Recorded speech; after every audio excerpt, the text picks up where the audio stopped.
ओम नमो आदेश, सत्य नमो आदेश, नवनाथ गुरु जी को करूँ आदेश, अलग पुरुष निरंजन को करूँ आदेश। जय माता भगवती पार्वती सकल जगत स्वरूपिन, हर हर महादेव शिव शंभो।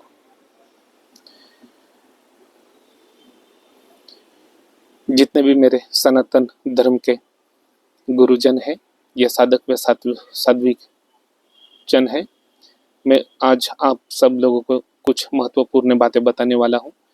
और गुरु गोरखनाथ की साधना कैसी करनी चाहिए, गुरु गोरखनाथ को किस तरीके से प्राप्त करें और किस तरीके से प्रकट करना चाहिए और कैसी उनकी प्राप्ति होती है, इस बारे में मैं आपको बताने वाला हूँ।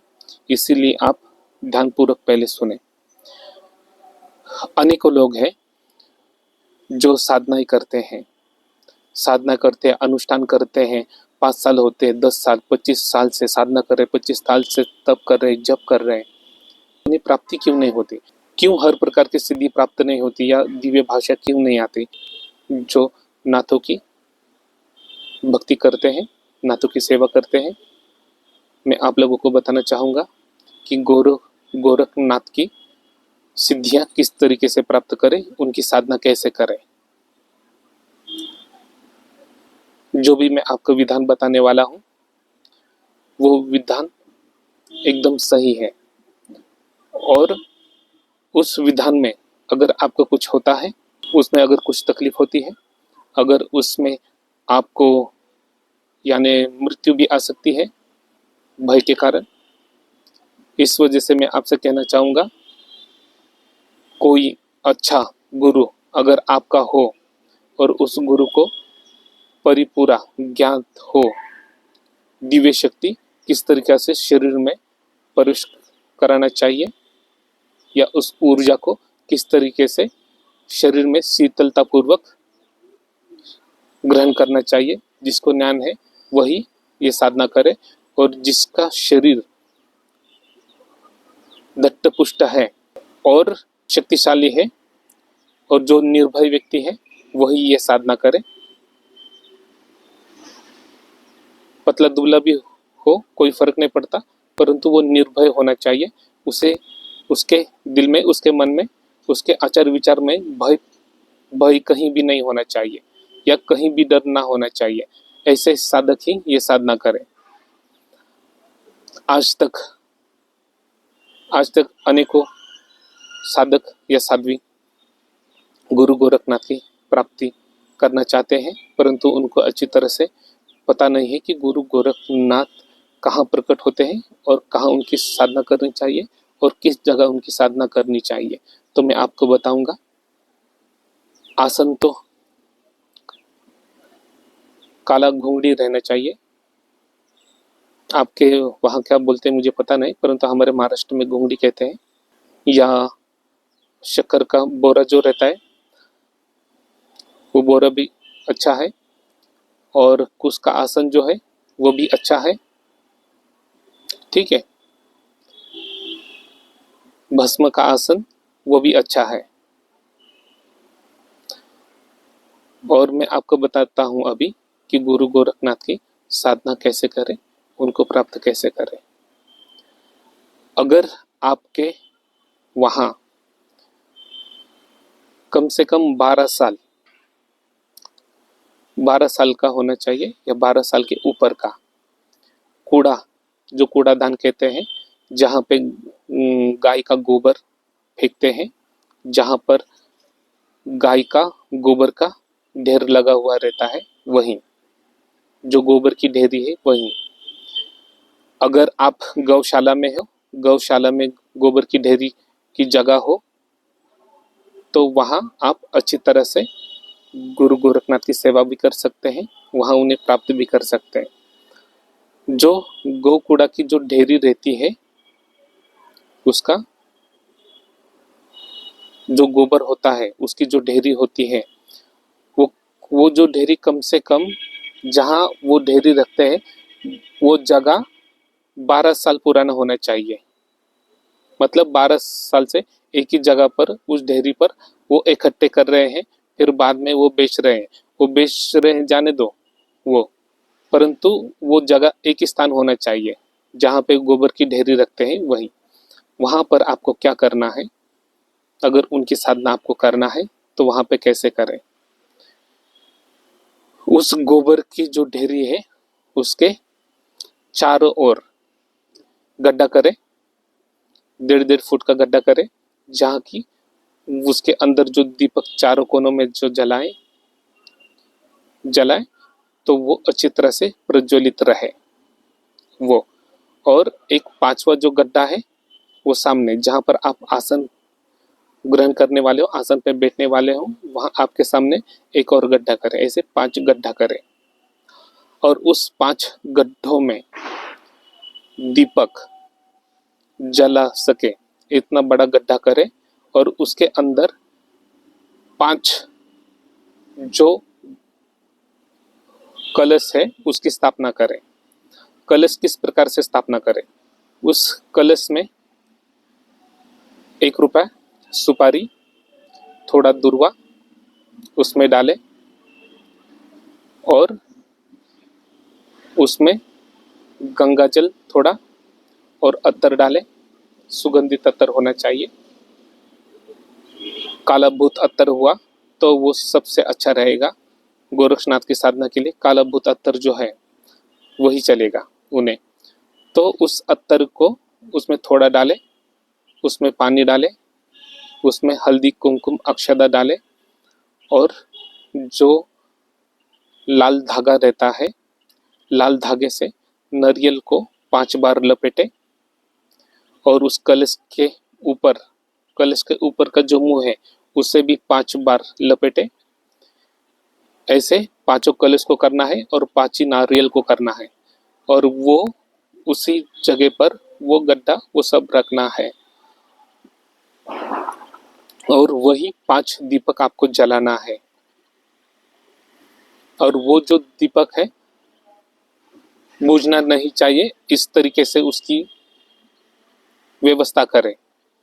हवा आए चाहे कुछ भी आए वो बुझना नहीं चाहिए।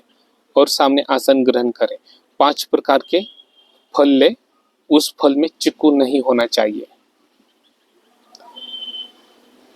अनार, केली या पेरू कह सकते हैं, उसे जाम भी कहते हैं। ऐसे 5 प्रकार के कोई भी फल वहां पे रखें और हर एक फल हर कलश के सामने रखना चाहिए। वहां पर आपको ढेरी के आगे 5 पत्ता रखना चाहिए, जिसे नागवेली का पत्ता भी कहते हैं या पान का पत्ता भी कह सकते हैं आप उसको, वो रखें। पहली स्थापना करते समय पहली गणेश की स्थापना करें। गणेश के साथ 1 सुपारी 2 सुपारी और रखें रिद्धि सिद्धि के नाम से और 2 आगे रखें शुभ लाभ के नाम से। उसमें आपको पहले जो है गणेश का नाम लेना है वहाँ पर और अपनी जो कुल की देवी देवता है उनका नाम लेना है, उनका आदेश लेना है। फिर वहाँ पे जिस जगह पर आप पूजा कर रहे हो, साधना कर रहे हो, वहाँ की जो माता है, सीमा की माता की आज्ञा लेना है आपको। फिर वहाँ जो गांव में जो माता है उनकी आज्ञा लेना है। सीमा के जो द्वारपाल है उनसे आपको आज्ञा लेना है। जो भी इस सीमा के द्वारपाल है मैं उनको नमन करता हूँ और मैं ये साधना करने वाला हूँ। आपको मैं बताऊंगा जितने भी देवी देवताओं के नाम, उन सब की आज्ञा लेना है आपको। और क्या कहना है वो मैं आपको बताऊंगा। पहली गांव की जो सीमा है उस सीमा में जो माता रहती उनकी आज्ञा ले ले। फिर उनके 2 द्वारपाल रहते हैं उनकी आज्ञा ले ले। फिर उनकी आज्ञा लेने के बाद सीमा के थोड़ा आगे आने के बाद तो वहां पे जो रहते हैं वो हनुमान जी रहते हैं, हनुमान की आज्ञा ले ले। हनुमान की आज्ञा लेने के बाद जो गांव सीमा में जो देवी रहती है उनकी आज्ञा ले ले। सबसे पहले गणेश की आज्ञा लेना ये जरूरी है, ठीक है। वो सीमा पर भी आप आज्ञा ले सकते हैं पहले गणेश का, फिर वो सीमा की जो माता है उनका आदेश वहां आपको लेना है। फिर जो हनुमान जी का आदेश लेने के बाद आपको आपके जो गांव में जो है क्षेत्रपाल, उस क्षेत्रपाल का आदेश लेना है। फिर उस गांव में जो मशान है, शमशान है, उस शमशान में जो जो भी शमशान का पालक है उसकी आज्ञा लेना है, वेताल का आज्ञा लेना है आपको। वहां पर और सबकी आज्ञा लेने के बाद आपको, और आज्ञा लेते समय उनको कहना है कि मैं इस पूजा में बैठ रहा हूँ, आप सबकी आज्ञा चाहिए। जो इस क्षेत्रपाल में रहते, जो इस क्षेत्र में रहते, उन सभी देवी देवताओं की मैं आज्ञा लेता हूँ और मैं ये कार्य करने वाला हूँ। और ये कार्य कितने दिन का है वो आप बताएं। और मैं आपको ये बताना चाहता हूँ कि ये जो गुरु गोरक्षनाथ का स्वयंभू प्रकट विधि विधान है, ये आपको करना पड़ेगा 3.25 महीना। 3.25 महीना में अगर आपका एकाग्रता अच्छा है, आप ध्यान धारणा अच्छी तरह से कर सकते हैं और आप अच्छी तरह से ध्यान धारणा आप कर सकते हैं और आप अच्छी तरह से एक ग्रह चित्त ले जा सकते हैं, तो आपके लिए 3 महीना है। और जो एकाग्रता अच्छी तरह से कर नहीं सकते, एकाग्रता उनमें आती नहीं है और उनका चित्त ठीक नहीं है, मन में अनेकों विचार आते हैं, उन लोगों को कम से कम 12 महीना आपको वो विधान करना है। और जिनका चित्त अच्छा है, ध्यान धारणा अच्छी है, शुद्ध भाव है, उन्हें वहीं पर 3.25 महीने की विधान है, उसमें वो स्वयंभू प्रकट हो जाती है। परंतु ये गुरु के साथ करें तो आपको अच्छा होगा, या आप खुद ही गुरुजन हैं और आप खुद ही गुरु हैं तो आप स्वयं ही कर सकते हैं। परंतु आपको ये भी ज्ञात होना चाहिए कि वहां से जो भी निकलेगा उस कूड़े के ढेरी से, तो गुरु गोरखनाथ निकलेंगे, तो उनकी जो जब निकलते हैं तो जलती ज्वाला जैसी भयंकर ऊर्जा रहती है। शरीर जल्दी धारण नहीं कर सकता, शरीर धारण ये नहीं कर सकता क्योंकि शरीर कमजोर है। अगर आपके साथ अगर आपका गुरु है तो उस जलती ज्वाला को शीतलता में परिवर्तन करके उस साधक के शरीर में प्रवेश कराते हैं। और फिर उसके बाद वो जो साधक है उसका जीव आत्मा गुरु गोरखनाथ के जो दिव्य ज्योत आत्मा है उसमें लीन हो जाती है। उसी समय उससे हर प्रकार की विद्या भी प्राप्त हो जाती है, हर प्रकार की भाषाएं भी प्राप्त हो जाती है, क्योंकि उसका जीव आत्मा शरीर गुरु गोरख के जो दिव्य पुण्य आत्मा है उसमें लीन हो जाता है। परंतु वो शरीर में ऊर्जा ग्रहण करने के लिए या धारण करने के लिए गुरु की आवश्यकता इसलिए है कि उस वक्त क्या होता है कि वो प्रचंड शक्ति रहती है, उसको शीतल कौन करेगा। अगर आप उसको शीतल नहीं कर सकते, अगर आप उसको उस ऊर्जा को संभाल नहीं सकते, तो फिर आपका ये पूजा व्यर्थ है, क्योंकि उसमें आपकी जान चली जा सकती है। और जान इसलिए जा सकती है क्योंकि जो ऊर्जा वो जब सामने प्रकट होती है तो उसकी जो ऊर्जा है वो हमें सहन नहीं होती, इतनी प्रचंड और दिव्य शक्तिशाली है। क्योंकि गुरु के सानिध्य में मैंने खुद ये सब अनुभव किया है और मैं अपना बड़प्पन मुझे बताना अच्छा नहीं लगता, इसलिए मैं आपसे कहना चाहूँगा, यह मेरी दरख्वास्त है, ये आप अच्छी तरह से आप सुने। वो ऊर्जा आपको ग्रहण करना आना चाहिए। जिसको अगर ग्रहण करना आने की क्षमता नहीं है, कम से कम वो 5 नारियल आप खुद के पास रखें, 5 नारियल खुद के पास रखें। और उस साधना में जैसे जैसे आप मंत्र पढ़ते जाओगे, बोलते जाओगे गुरु गोरखनाथ का आज के समय में किसी के पास नहीं है। को मैंने इतना सुना है क्योंकि मुझे खाली मेरे गुरु ने जो दिया है, गुरु गोरखनाथ का ओरिजिनल जो मंत्र है उन्होंने ही दिया है। जिन्होंने सब मुझे प्राप्त हुई, जब गुरु मच्छिंद्रनाथ जब आए, उन्होंने दिशा में जो भी मुझे देना था, जो भी गुरु की कृपा से मेरे उन्होंने सब दिया। और मेरे गुरु कोई मनुष्य नहीं है, मुझे जितने भी विद्या प्रदान किए हैं वृक्ष ने प्रदान किए हैं। और मैं अपना गुरु मैं वृक्ष को मानता हूँ, इसीलिए सनातन धर्म में वृक्षों का बहुत महत्व है। वृक्षों को ना काटे, वृक्षों इतने शक्तिशाली और पवित्र ये सब ऋषि मुनियाँ हैं। और ऋषि मुनि यानी वो स्वयंभू इस सृष्टि के पालन करता है और प्रकृति के नियम अनुसार, प्रकृति के अनुसार ये सब वृक्ष कार्य करते हैं। किसी को इसके बारे में कुछ पता नहीं है, कभी भी वृक्ष के बारे में आगे आपको बताऊंगा, परंतु मैं आपको कहता हूँ क्योंकि मुझे जिन गुरुओं ने सिद्धियां प्रदान की या शक्तियां प्रदान की या हर प्रकार की भाषाएं जो है वो प्रदान की, वो कुछ मनुष्य ने नहीं की। जो भी दिया है मुझे वृक्षों ने दिया है। ठीक है, वृक्ष के बारे में आपको बाद में बताऊंगा। पहले आप ये सुने कि ये जो शक्तियां जो है वो आपको अच्छी तरह से शरीर में ग्रहण करना आना चाहिए। अगर कोई गुरुजन है उनमें सचमुच सामर्थ्य है तो ये करे। किसी ने तपश्चर्या बहुत किया है और ऊर्जा ग्रहण कर सकते हैं, वो भी करें, प्रयोग करके देखें, आपको पता चलेगा कि क्या है क्या नहीं। और मैंने आज तक ये देखा है कि लोगों के पास ओम चैतन्य गोरक्षनाथाय नमः ऐसा बोलते हैं, ऐसा कुछ नहीं है, ऐसा मंत्र नहीं होता। ठीक है, ओम नमो गोरक्षनाथाय नमः बोलते हैं।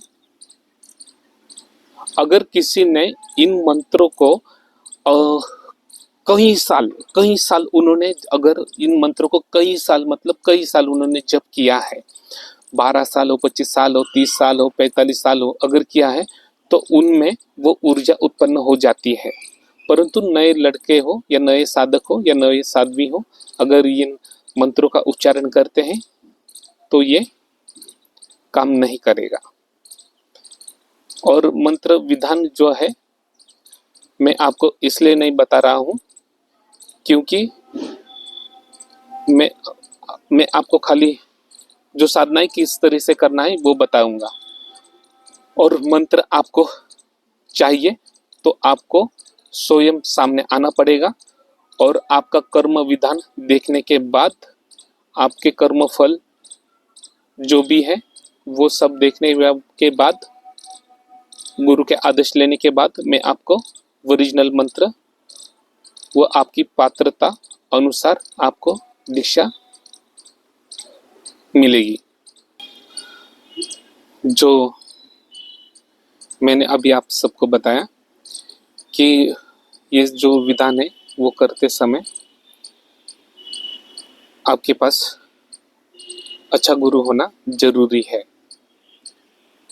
अगर आपको मंत्र विधान चाहिए, ओरिजिनल मंत्र विधान चाहिए, दिव्य मंत्र विधान, तो आपको मेरे पास से मिल सकता है। अगर आपको गुरु गोरखनाथ का ओरिजिनल मंत्र विधान आपको चाहिए तो वो आपको मेरे पास ही मिल सकता है। ना ही आपको किसी ग्रंथ में मिलेगा, ना ही किसी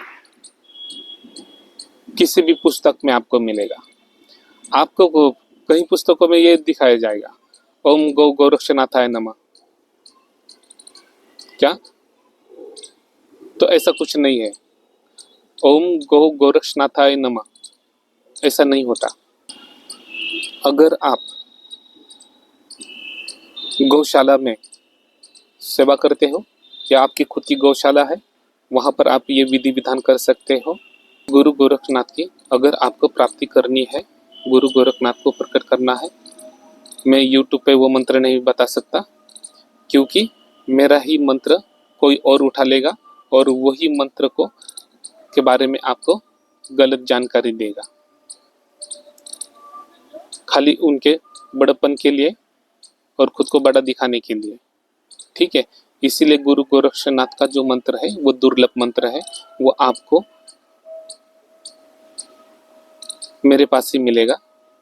अगर आपको गुरु गोरखनाथ का मंत्र चाहिए तो आपको सामने आना पड़ेगा। फिर आपके कर्म विधान देखकर, आपकी पात्रता देखने के बाद आपको ज्ञान व विद्या मिलेगा। मैं विद्या दान करता हूँ, विद्या का मोल नहीं लगाता। मेरे जितने भी साधक हैं, जितने भी शिष्यगण हैं, उनको जितनी भी विद्याएं हैं वो मैं दान स्वरूप में प्रदान करता हूँ, उनके कर्म फल अनुसार। गुरु गोरक्षनाथ का जो मंत्र है आपको कहीं भी नहीं मिलेगा। जितने भी आपको मंत्र बताए गए हैं, तो वैसे मंत्र से आपको कब फल की प्राप्ति होगी? जब आपने उसको इतना भजा है, इतना उसका जप किया है, इतना जप किया है कि 12, 13, 14, 15, 16, 25 साल, तब वो मंत्र आपको उपयुक्त रहेगा। मेरे पास जो गुरु गोरक्षनाथ के मंत्र हैं वो दिव्य मंत्र है गोरक्षनाथ के, इसलिए मैं आपको बता नहीं सकता और इसलिए मैं नहीं बताता, क्योंकि अभी धर्म के ठेकेदार तो बहुत बैठे हैं, किसी किसी को खाली बड़प्पन चाहिए। अगर गुरु गोरक्षनाथ का मंत्र आपके पास नहीं है तो आप हमसे संपर्क करें, फिर आपके कर्म फल अनुसार आपको वो ओरिजिनल ज्ञान मिलेगा, आपको मंत्र दीक्षा दिया जाएगा, जिससे आप लोक कल्याण हेतु कार्य कर सकेंगे। और हमारे यहाँ विद्या बेची नहीं जाती, कर्म फल अनुसार, पात्रता अनुसार विद्या दान की जाती है। ठीक है।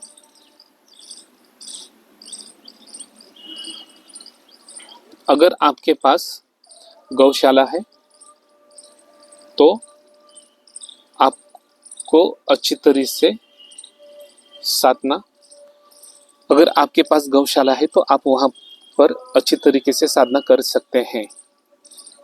और जब गुरु गोरक्षनाथ की आप सेवा में हो या साधना कर रहे हो या अनुष्ठान में हो, उस अनुष्ठान के दरमियान आपको ब्रह्मचर्य का पालन करना है। उस अनुष्ठान दौरान आपको ब्रह्मचर्य का पालन करना है। जब आप वहां पर जैसे बताए उस विधि द्वारा जब आप अनुष्ठान को बैठेंगे, उस वक्त आपको गौ माता की सेवा करनी है, उनको घास हो या कुछ हो, कुछ भी आपको खिलाना है। ठीक है। विचार भाव शुद्ध रखें, किसी की चापलूसी ना करें, किसी के बारे में गलत भी ना सोचे और किसी को अपशब्द भी ना बोले। अगर आप यहाँ पर पूजा करते हो और बाहर झूठ बोलते हो, अपशब्द बोलते हो या बाहर दिखाते हो कि मेरे जैसा ज्ञानी कोई नहीं है, और आप ज्ञान के बारे में किसी और को बता रहे हो, चाहे सच हो या झूठ हो, तो उसकी हानि आपको ही होगी। इसीलिए किसी से ज्यादा बात ना करें, ना कुछ ना करें। सबसे अच्छा यही रहेगा कि आप जब तक उनकी साधना करते हो उस वक्त आप मौन धरे, क्योंकि आपकी जबान से अपशब्द बाहर ना निकले। ठीक है। इतना ही कहकर मैं आपसे इजाजत लेना चाहूंगा।